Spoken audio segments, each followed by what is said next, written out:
दिव्या एक अनाथ लड़की थी जो अपनी मौसी के साथ एक छोटे से कमरे में पली बड़ी थी। उसका पहला प्यार लोकेश उसे सिर्फ इसलिए छोड़ गया था क्योंकि वो गरीब थी। उस दिन से दिव्या ने ठान लिया वो किसी अमीर घर में शादी करके अपनी किस्मत बदलेगी। जब उसकी मुलाकात आकाश से हुई और लगा कि वो किसी अमीर खानदान का है तो उसने जल्दी ही खुद को उसके हवाले कर दिया। फिर डर लगा कि कहीं आकाश उसे नीचा न समझे तो अपनी पूरी जमा पूंजी ब्रांडेड कपड़ों पर लगा दी और एक अमीर घराने की लड़की बनने का नाटक करने लगी। वो रोज आकाश से एक फैंसी नेबरहुड के गेट पर उतरती और उसके जाने के बाद चुपके से अपने असली घर लौट जाती। एक दिन आकाश अचानक उसके असली बिल्डिंग के नीचे आ गया। दिव्या घबराई, टैक्सी पकड़ी और स्लम से उस अपस्केल एरिया भागी। फिर उस कॉम्प्लेक्स से निकलती दिखी जैसे वहीं रहती हो। आकाश को कुछ शक नहीं हुआ। वो उसे एक आउटडोर ड्राइव इन थिएटर ले गया जहां स्क्रीन पर अचानक उन दोनों की यादों का मोन्टाज चलने लगा। आकाश ने एक खास बनवाई हुई रिंग निकाली और दिल से प्रपोज किया। दिव्या की आंखें भर आई, उसने हाँ कह दी। घर लौटकर आकाश ने खुशी खुशी सबको खबर सुनाई, लेकिन जैसे ही उसके जीजा ने दिव्या का नाम सुना उनका चेहरा तन गया। वो जीजा कोई और नहीं बल्कि लोकेश था, वही शख्स जिसने कभी दिव्या को गरीब समझकर छोड़ा था। अगले दिन जब लोकेश को पता चला कि दिव्या के माँ बाप विदेश में बिजनेस करते हैं तो उसने खुद को समझाया शायद उसने किसी और से कंफ्यूज कर लिया होगा। इधर दिव्या ने मौसी को सगाई की खबर दी। तीनों की आंखों में किस्मत बदलने के सपने चमक उठे। कवर बचाने के लिए दिव्या उन्हें ब्रांड रेंटल शॉप ले गई। उसने आकाश को बताया था कि उसके माँ पापा ओवरसीज इन्वेस्टमेंट और ट्रेड का बिजनेस करते हैं तो उसने एक पूरा फेक बैकग्राउंड शीट तैयार किया जिसे मौसी और कजन को रटना था। मौसी तो पहले से ही अपनी नौकरी छोड़ने के सपने देखने लगी थी। जब एम्प्लॉयर ने तनख्वाह बढ़ाने की पेशकश की उन्होंने ठुकरा दिया। अमीर सास बनने के ख्वाब में वो पूरी तरह डूब चुकी थी। आखिरकार सगाई का दिन आ गया। आकाश का परिवार पहले पहुंच गया। मौसी जो एक अमीर बिजनेसवुमन का किरदार निभा रही थी इतनी घबरा गई कि बार बार फेक बैकग्राउंड दोहराती रही। होटल में घुसते वक्त पांव लड़खड़ाए, किराए के डिजाइनर हील टूट गए और वो गिरते गिरते बची। आकाश ने झट से आगे बढ़कर उन्हें संभाल लिया और ज्यादा कुछ सोचा नहीं। प्राइवेट रूम में फॉर्मल बातचीत का दौर चला, लेकिन आकाश के माँ पापा को लग रहा था कि कुछ ठीक नहीं है। तभी जैसे ही सब बैठने लगे दिव्या की कजन ने जोर से पाद मार दी। पूरे कमरे में सन्नाटा छा गया। दिव्या चाहती थी कि धरती फट जाए और वो उसमें समा जाए। मौसी घबराहट में सीधे टेबल पर जा गिरी और रेड वाइन आकाश की माँ पर उलट गई। दिव्या जमीन में गड़ जाना चाहती थी। बाद में उसने आकाश को बताया कि माँ अभी अभी प्लेन से उतरी है, जेट लग में थी इसलिए सब गड़बड़ हो गया। आकाश ने दिलासा दिया उसके माँ पापा एक मुलाकात में किसी को जज नहीं करते, लेकिन आकाश की माँ बहुत पहले ही भाप चुकी थी कि कुछ गड़बड़ है। उस वक्त आकाश की बहना लावण्या ने बीच में आकर बात संभाली, लेकिन उसे क्या पता था कि जिसका वो बचाव कर रही थी वो उसके अपने पति लोकेश की पुरानी प्रेमिका है। घर लौटकर दिव्या ने मौसी से एक और मदद मांगी, डाउरी के लिए घर मोर्गेज करने को कहा। मौसी ने साफ मना कर दिया। उन्होंने अपनी खुद की बेटी की शादी में भी वो घर नहीं छुआ था। दिव्या ने धमकी दे डाली, नहीं मानी तो रिश्ता खत्म, एक पैसा भी नहीं। मौसी गुस्से से उबल पड़ी, लेकिन फिर सोचा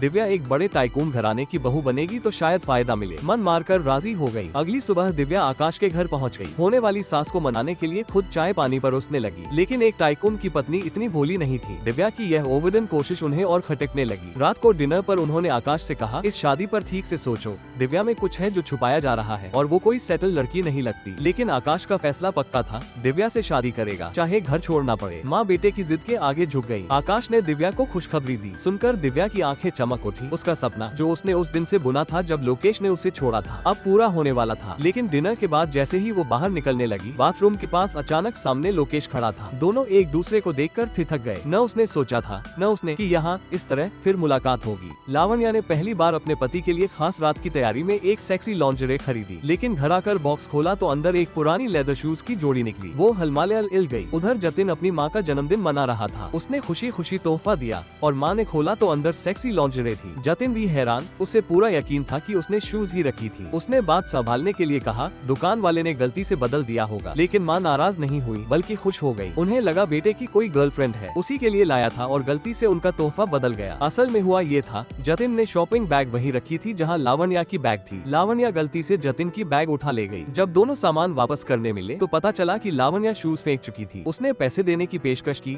लेकिन जतिन बोला वो शूज एक मशहूर फ्रेंच डिजाइनर ने माँ के लिए खास बनाई थी। 2 महीने लगे थे, पैसों से नहीं बदली जा सकती। लावण्या को लगा वो उससे पैसे ऐंठने की कोशिश कर रहा है। दोनों में जोरदार बहस हुई। लावण्या ने गुस्से में कहा वो हूबहू वैसी ही शूज ढूंढ कर देगी और वहाँ से चल दी। घर आकर उसने लोकेश को पूरा किस्सा सुनाया, लेकिन लोकेश का दिमाग कहीं और था। दिव्या से मुलाकात के बाद से वो जैसे अंदर से खाली हो गया था। इधर दिव्या मौसी के साथ खुशियाँ मना रही थी। अमीर घराने की बहू बनने का सपना पूरा होने वाला था, लेकिन अचानक एक खालीपन महसूस हुआ। लोकेश के साथ वो गरीबी के दिन याद आए जब पैसे नहीं थे पर दिल भरा रहता था। तभी लोकेश का फोन आया। शादी से पहले एक बार अकेले में मिलना चाहता था। दिव्या ने हाँ कर दी। उस शाम बामे लोकेश ने एक रिंग निकाली। उसी ने साल पहले दिव्या के नाम से बनवाई थी प्रपोज करने के लिए, लेकिन तब उसकी माँ ने जान देने की धमकी दी थी और दोनों को अलग होना पड़ा। लोकेश वो रिंग सालों से संभाले रखे था, लग रहा था जैसे दिव्या का एक कर्ज अभी बाकी है। दिव्या टूट गई। लोकेश ने उसे थाम लिया। तभी लावण्या का फोन आया। दरअसल शादी के 2 साल बाद भी लावण्या मां नहीं बन पाई थी। उस दिन दोनों को साथ हॉस्पिटल जाना था चेकअप के लिए। लोकेश नहीं आया। लावण्या अकेले गई और अकेले ही वो खबर सुनी जो उसकी दुनिया पलट गई। वो कभी मां नहीं बन सकती। जिस लड़की ने हमेशा एक प्यारा घर, एक पति, एक बच्चे का सपना देखा था, उसे आज पता चला कि वो सपना कभी पूरा नहीं होगा। जब लावण्या को पता चला कि लोकेश रात भर घर नहीं आया तो उसे बुरा लगा। बार बार फोन किया, लोकेश उठाना नहीं चाहता था। आखिरकार वो उसकी ऑफिस गई। लोकेश बिल्कुल सामान्य बैठा था। जब लावण्या ने सीधे पूछा कल रात कहाँ थे, तो लोकेश ने मजाक में कहा किसी और से मिलने गया था। लावण्या तन गई। उसकी घबराहट देखकर लोकेश बोला मजाक कर रहा था। भोली लावण्या ने मान लिया, सोचा शायद उसका वहम था। इधर दिव्या होटल से घर लौट आई। लोकेश के साथ सारी चैट डिलीट कर दी। पुराना सब पीछे छोड़ना था। कल उसकी आकाश से शादी थी और इस मुलाकात को वो अपनी नई जिंदगी पर हावी नहीं होने देना चाहती थी। अगले दिन शादी थी। दिव्या खुशी से उत्साहित थी। लावण्या भी खूबसूरत दुल्हन को देखकर मुस्कुरा उठी। लेकिन अगले ही पल लोकेश कमरे में दाखिल हुआ। दोनों की नजरें मिली। दोनों ठिठक गए। लावण्या को कुछ पता नहीं था। उसने हंसते हुए दोनों का एक दूसरे से परिचय कराया और तभी देखा कि दोनों के चेहरे अजीब तरह से कड़े हो गए हैं। दिव्या डरी हुई थी, कहीं लोकेश सबके सामने सब उगल न दे। लेकिन लोकेश के मन में कुछ और चल रहा था। उसे लगा दिव्या ने जानबूझकर उसके साले के घर में शादी की है, उससे बदला लेने के लिए। उसने ठान लिया वो दिव्या को अपने लिए खतरा नहीं बनने देगा। तभी दिव्या का किराए पर लाया हुआ नकली पिता समारोह में आ पहुंचा। लोकेश गुस्से में वहां से निकल गया। लावण्या ने देखा कुछ गड़बड़ है, वो उसके पीछे भागी। रोमांटिक म्यूजिक बजने लगा। नकली पिता दिव्या को आयल पर लेकर चला, लेकिन दिव्या के सीने में बेचैनी थी। लोकेश दर्शकों में बैठा उसे जलती नजरों से घूर रहा था। उसे डर था शादी बीच में ही न बिगड़ जाए। और लोकेश वो भीतर से टूटा जा रहा था। जिस औरत से उसने कभी सच में प्यार किया था वो आज उसकी साली बन रही थी। ये सच उससे बर्दाश्त नहीं हो रहा था।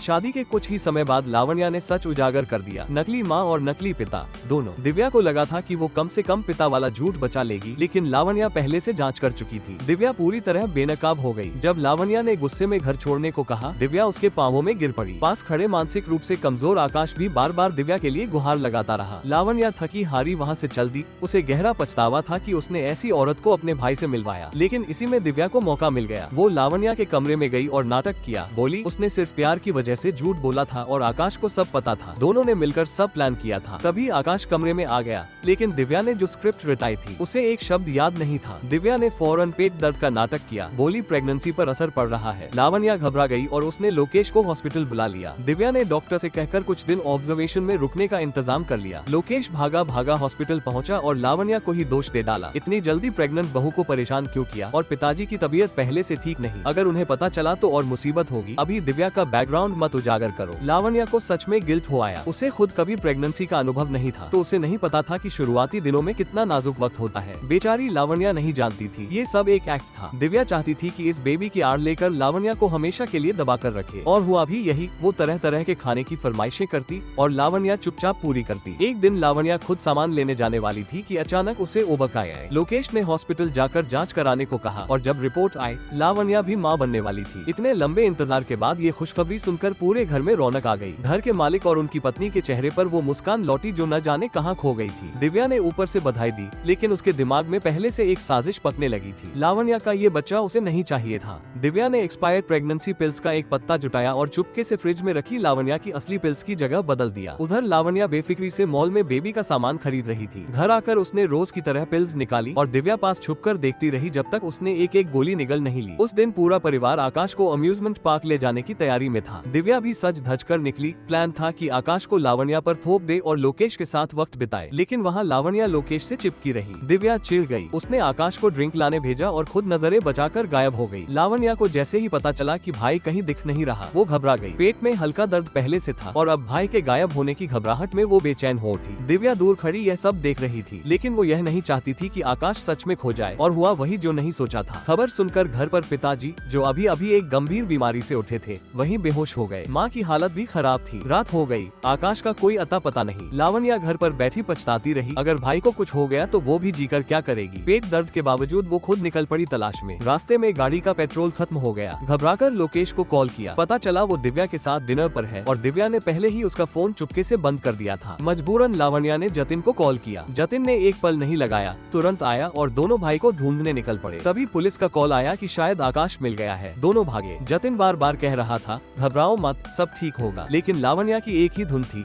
जल्दी पहुंचना है। उसी जल्दबाजी में वो एक राहगीर से जोर से टकरा गई और अगले ही पल पेट में तेज दर्द उठा। जतिन समझ गया। उसने तुरंत एम्बुलेंस बुलाई। बहुत ज्यादा ब्लीडिंग हो रही थी। इमरजेंसी रूम में भर्ती कराया गया। होश आने पर लावण्या को पता चला भाई मिल गया। एक राहत की सांस आई, लेकिन साथ ही वो खबर भी आई जो दिल को तोड़ गई। इतने इंतजार, इतनी दुआओं के बाद जो बच्चा आया था वो नहीं रहा। आकाश फूल लेकर घर आया और देखा लोकेश और दिव्या एक दूसरे की बाहों में है। वो आपा खो बैठा। लोकेश सफाई देने लगा, लेकिन आकाश सुनने की हालत में नहीं था। लोकेश ने एक फ्लावर पॉट उठाया, आकाश के सिर पर दे मारा और उसे सीढ़ियों से नीचे धकेल दिया। दिव्या ने सिर से बहता खून देखा तो डर के मारे कांप गई। लोकेश ने फौरन पूरे घर को तहस नहस कर दिया ताकि लगे चोरी हुई है। दोनों विला से भाग निकले और अपना अपना झूठा एलिबाई बनाने चले गए। तभी घर काम पर आई नौकरानी ने आकाश को जमीन पर पड़ा देखा और एम्बुलेंस बुला दी। लोकेश भी ऐसे आया जैसे अभी अभी घर पहुंचा हो और साथ हॉस्पिटल चला गया। वहाँ पता चला नौकरानी ने उन्हें जाते देखा था। लोकेश ने उसे पैसे देकर चुप कराया, नौकरी छुड़वाई और शहर छोड़ने पर मजबूर किया। फिर लावण्या को कॉल करके खबर दी। पूरा परिवार हॉस्पिटल दौड़ा। आकाश की जान खतरे में थी। माँ रोते रोते वहाँ पहुँची और सदमे में वहीं गिर पड़ी। लावण्या को कुछ नहीं पता था। वो लोकेश से लिपट कर रोती रही। थोड़ी देर बाद दिव्या भी आई और सबको देखकर घुटनों पर गिरकर रोने का नाटक करने लगी। लावण्या को चिंता हुई कि हॉस्पिटल में रहने से दिव्या की प्रेगनेंसी पर असर पड़ेगा। उसने लोकेश से कहा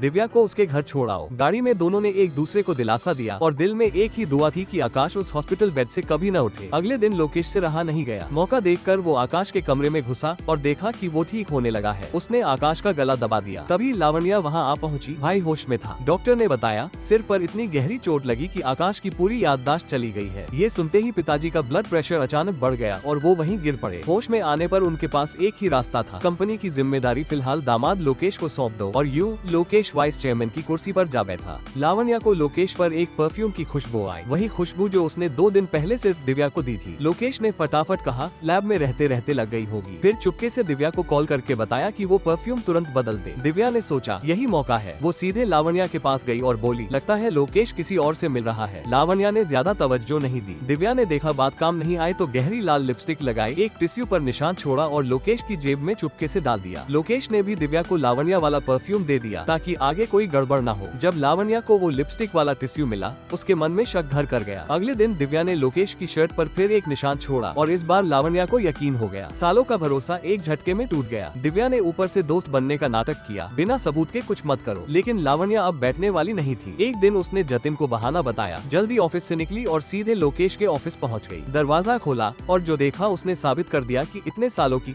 लेट नाइट सब झूठ थी। घर आकर उसने अपनी शादी की तस्वीर नोच डाली। सब कुछ घिनौना लग रहा था और उसे जरा भी अंदाजा नहीं था ये सब बर्बादी जिसने रची थी वो कोई बाहरी दुश्मन नहीं बल्कि उसकी अपनी बहू दिव्या थी। लावण्या ने लोकेश के फोन में एक मैसेज देखा, किसी औरत ने कल मिलने को कहा था। अगले दिन लोकेश ने कहा ऑफिस में देर होगी। लावण्या पहले से तैयार थी। बाहर एक टैक्सी रुकवा रखी थी। लोकेश निकला तो उसने ड्राइवर से कहा पीछे चलो। लोकेश एक मॉल गया, एक हैंडबैग खरीदा और चला गया। लावण्या ने दुकानदार से पूछा, पता चला ये लिमिटेड एडिशन बैग लोकेश ने 2 महीने पहले प्री ऑर्डर की थी। कल उसकी माँ का जन्मदिन था। लावण्या ने सोचा शायद माँ के लिए है, लेकिन घर आए तो दिव्या वही बैग दिखा रही थी। बोली किसी दोस्त ने गिफ्ट दी है। लावण्या के पांव तले जमीन खिसक गई। पूरे सोल में इस बैग की एक ही पीस थी और कुछ दिन पहले लोकेश पर दिव्या का परफ्यूम भी आया था। अगर शख्स सच निकला तो ये बहुत भयानक था। लावण्या दिव्या के कमरे में घुसी। लोकेश की शर्ट पर जो लिपस्टिक का निशान था उससे दिव्या की लिपस्टिक मिलाई, रंग बिल्कुल एक था। फिर भी मन मानने को तैयार नहीं था। वो हॉल में आए, बोली नहाने जा रही हूँ। दिव्या लोकेश को जूस दे आओ और खुद धीरे से बेडरूम का दरवाजा खोला। लोकेश और दिव्या एक दूसरे को किस कर रहे थे। बस यही सब खत्म हो गया। लावण्या समझ नहीं पा रही थी लोकेश ने ये किसके साथ किया, उसकी अपनी बहू के साथ जिसे उसने खुद इस घर में लाई थी। कुछ देर बाद जब दिल थोड़ा थमा, लावण्या ने चुपचाप अपना हीरे का अंगूठा उतारा और बॉक्स में रख दिया। अब वो हर एक धोखे का हिसाब लेगी, अपने लिए भी और अपने भाई के लिए भी। अगले दिन वो दिव्या और लोकेश को खुद शॉपिंग पर ले गई। पूरे वक्त लोकेश के साथ बेहद करीब रही। दुकान में दिव्या की नजर एक महंगे नेकलेस पर टिकी थी। लावण्या ने एक सस्ता नेकलेस उठाया और बोली ये बहना के लिए। फिर वही नेकलेस जो दिव्या चाहती थी उसे लोकेश से खुद अपने गले में पहनवाया दिव्या के सामने और फिर लोकेश को वहीं किस भी किया। दिव्या के मुंह से एक शब्द नहीं निकला। घर आकर वो गुस्से से जल रही थी। लोकेश अगले दिन दिव्या को मनाने डायमंड रिंग दिलाने ले गया, लेकिन उसी वक्त लावण्या दिव्या के कमरे में प्रूफ ढूंढ रही थी और कंप्यूटर पर उसी दिन की डायमंड एग्जीबिशन की डिटेल्स मिल गई। उसने फौरन लोकेश को कॉल किया, पास ही हो, मूड ठीक नहीं, लंच साथ करो। लोकेश घबराकर दिव्या को वहाँ से खींच ले गया। लावण्या पहुँची और वही रिंग खरीद ली जो दिव्या चाहती थी और बिल लोकेश से भरवाया। रात को लावण्या वो रिंग पहनकर घर आई। दिव्या देखते ही तिलमिला गई। गुस्सा उतारने के लिए वो आकाश के पास गई जो अपनी बेटी के साथ खेल रहा था। आकाश गिरा, बच्ची रोने लगी तो उसने दिव्या को दिलासा देते देखा। दिव्या ने उसे धक्का दे दिया। लावण्या ने सब देखा, एक पल भी नहीं रुकी, सीधे दिव्या के गाल पर एक एक जोरदार थप्पड़ जड़ दिया। लोकेश शोर सुनकर बाहर आया। लावण्या का गुस्सा अभी शांत नहीं हुआ था। उसने दूसरा थप्पड़ भी मारा और सीधे बोल दिया, पहले मेरे भाई की सही देखभाल नहीं की और अब हाथ भी उठाती है उस पर। आखिर तुम थी तो उसकी बीवी। लावण्या ने लॉयर से चुपके में सबूत इकट्ठे करवाए। जल्द ही लोकेश के पास एक अनोनिमस पैकेज आया। उसमें उसकी और दिव्या की मुलाकातों की तस्वीरें थी। लोकेश घबरा गया। समझ नहीं आया कि पर्दे के पीछे से कौन उसे घेर रहा है। अगले दिन माँ का जन्मदिन था। पूरा परिवार विला जाने वाला था। लोकेश डरा हुआ था। उसने चुपचाप कंपनी के फंड्स अपने नाम करने की योजना बनाई। लेकिन विला पहुँचते ही पिताजी को कंपनी से कॉल आया।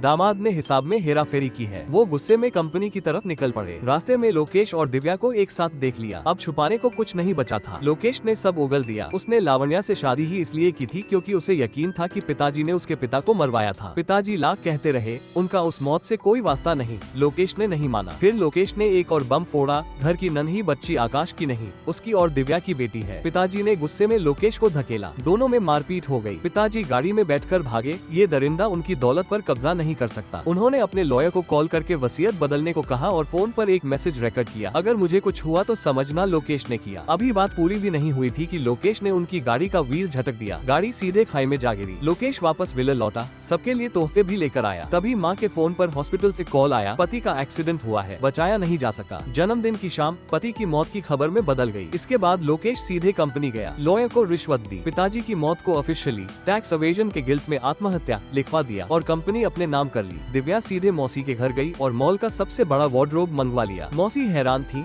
घर में पहले से था, लेकिन दिव्या ने सख्ती से कहा, इसे कभी मत खोलना, पैसे रखने के लिए है। दरअसल उसने शादी के बाद से चुपचाप ससुराल की जमीन अपने नाम करवाई थी। अब घर छोड़ते वक्त वो सब आधे दाम पर बेच दिया। उधर लोकेश कंपनी के बड़े अधिकारियों को रिश्वत देकर कब्जा जमा चुका था। लावण्या के परिवार की दौलत अब दोनों की मुट्ठी में थी। लेकिन तभी जतिन आगे आया। इतने वक्त साथ वॉलंटियरिंग करते करते उसे लावण्या की परवाह हो चली थी। उसने कंपनी की जांच की। स्टॉक बुरी तरह गिर चुका था। इमरजेंसी शेयर होल्डर्स मीटिंग होने वाली थी और चेयरमैन बनने की दौड़ में सबसे आगे लोकेश था। घर पर लॉयर ने सबके सामने वसीयत पढ़ी। माँ और आकाश को एक एक घर, लोकेश को 20% कंपनी, लावण्या को 10%, दिव्या को 3%। किसी को नहीं पता था कि पिताजी ने मरने से पहले वसीयत बदल दी थी। वो फोन उस रात खाई में गिर गया था और मिला नहीं। लावण्या पिताजी का सामान देख रही थी तो एक डॉक्यूमेंट मिला। लोकेश के खिलाफ कर्मचारियों की शिकायतें, सालों की सारी बेईमानी काले पर सफेद। तभी उसे याद आया, पिताजी ने मरने से पहले अपने फोन का जिक्र किया था। जरूर उसमें कुछ अहम था। अगले दिन वो जतिन के साथ उस जगह गई जहाँ पिताजी आखिरी बार दिखे थे। फोन तो कोई और उठा ले गया था, लेकिन विला के पास एक टूटा हुआ साइड मिरर मिला। लावण्या समझ नहीं पाई, यहाँ पिताजी की गाड़ी का मिरर क्यों होगा। जतिन को यकीन हो गया, उस दिन यहाँ कुछ हुआ था। लावण्या मिरर घर ले आए। तभी लोकेश भी आ गया। उसकी नजर लावण्या के हाथ में उस मिरर पर पड़ी और उसके चेहरे पर घबराहट साफ दिख गई। एक वक्त का गरीब लड़का जो घर जमाई बनकर अमीर घर में घुसा था, अब देश की सबसे बड़ी कॉस्मेटिक्स कंपनी का चेयरमैन बन चुका था। और जिस लावण्या ने उस पर सबसे ज्यादा भरोसा किया, वो सड़क पर आ गई। परिवार की सारी संपत्ति कोर्ट ने जब्त कर ली। लोकेश की साजिश से लावण्या पर होइंग लियान का झूठा केस बना और उसे 2 साल की जेल हो गई। लेकिन उसने भीतर से ठान लिया, बाहर निकलते ही पिताजी की कंपनी वापस लेगी, चाहे कुछ भी हो। माँ अब किराए के एक छोटे से घर में आकाश और नन्ही बच्ची के साथ रह रही थी। कोई आमदनी नहीं, खाने के भी लाले। बच्ची को फ्राइड चिकन तक नसीब नहीं था। माँ को मजबूरन बच्ची की कस्टडी दिव्या को सौंपनी पड़ी। दिव्या ने ऊपर से दया दिखाते हुए थोड़े से पैसे थमाए, आकाश के लिए कुछ ले लेना। जो माँ कभी अरबों की मालकिन थी, आज सिर झुकाकर वो पैसे लेने पर मजबूर थी। जतिन चुप नहीं बैठा। उसने लावण्या के लिए बेहतरीन लॉयर किया,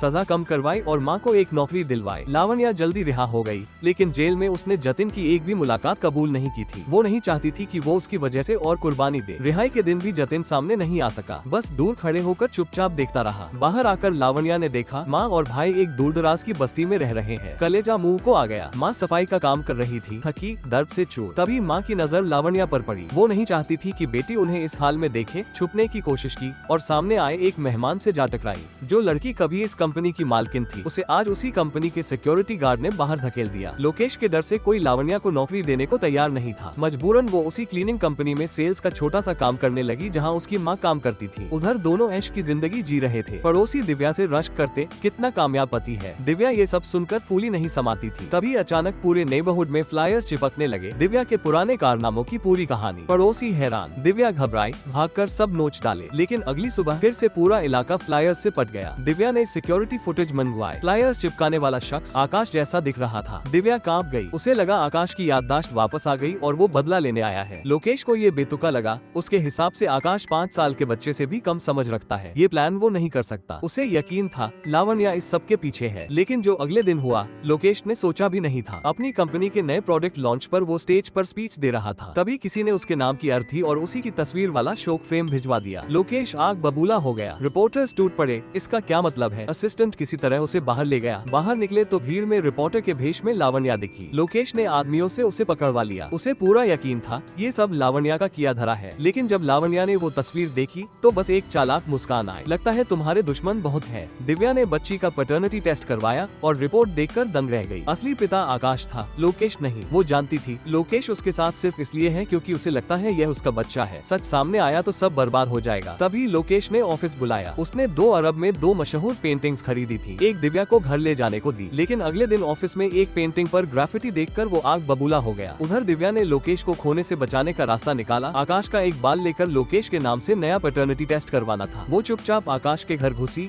जमीन पर रेंगते हुए बाल ढूंढा। तभी लावण्या भी वहाँ आ गई। वो भी किसी से टेस्ट करवाने की तैयारी में थी। दिव्या ने किसी तरह आकाश का बाल बदल दिया। राहत की सांस लेकर दिव्या ने लोकेश को डिनर पर बुलाया। लेकिन बीच खाने में लावण्या का कॉल आया। वेटर ने उठाया। लावण्या ने नशे में होने का नाटक किया। लोकेश दिव्या को छोड़कर भाग गया। वहाँ पहुँचा तो लावण्या बेहोश पड़ी थी। लोकेश को लगा अभी तक उसे भूल नहीं पाए। लेकिन उसे क्या पता था कि लावण्या ने पहले से एक टिश्यू पॉकेट में रखा था और उसके ड्रिंक में कुछ मिला दिया था। लोकेश पूरी तरह बेहोश हो गया। लावण्या ने एक लड़की को बुलाकर उसके साथ एक सजेस्टिव वीडियो बनवाई और दिव्या को भेज दिया। फिर उसे खुद वहाँ बुलाया। दिव्या तिलमिला गई। लोकेश को कुछ याद नहीं था। अगले दिन दिव्या लोकेश के कपड़े देख रही थी। जेब में लिपस्टिक का निशान मिला और तभी याद आया यही तरकीब तो उसने खुद कभी लावण्या पर आजमाई थी। समझते देर नहीं लगी ये लावण्या का किया धरा है। दिव्या सीधे लावण्या के वर्कप्लेस की तरफ निकल पड़ी।